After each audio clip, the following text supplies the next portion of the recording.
I introduced quadratic functions to students, basically looking at the parts of the quadratic function and the vertex and the zeros and all those parts, which are important when you're analyzing a graph. But I also want to bring rigor and relevance to the students, so I think an optional introduction would be to use a function that represents a real-world problem. So this is about manufacturing problem, and so if I put this into Desmos, y equals, the function was negative 0.4.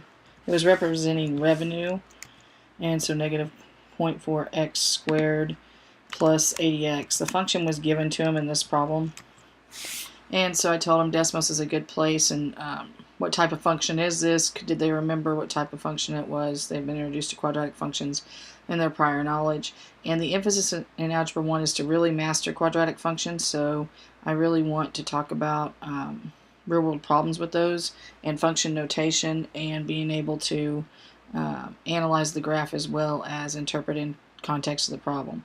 So we have to zoom out because these numbers are really large, and even though on the graph it looks kind of V-shaped, it is U-shaped, and we should know that by the x squared or degree 2, which hopefully they remember with some questioning.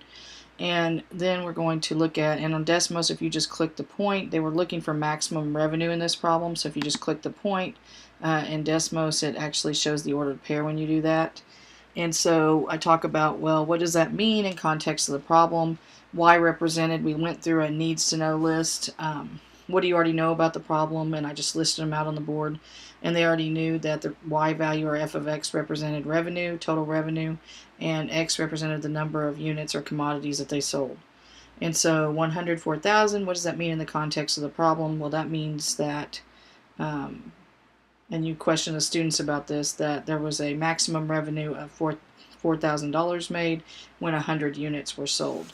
And then it also in the problem asks you to identify the x and y-intercept. Well, the x and y-intercept, one of the x-intercepts is 0, 0, and that is also the y-intercept. And the other x-intercept is 200, 0. So we talk about, well, what do those represent in terms of the problem or in context of the problem? And so you have, that's not showing up very good, but you have to talk about, well, of course, when you sell 0 units for X, you're going to get a 0 amount of money or 0 amount of revenue. And 200, 0 really doesn't make sense, because when you sell, if 100 units, you get $4,000, and that's the maximum. Well, 200 units sold and you get $0 doesn't really make sense. So we talk about, well, with real-world problems, you really have to restrict the domain. And so the domain would be restricted from 0 to 100, and the range would be restricted from 0 to 4,000 in this case.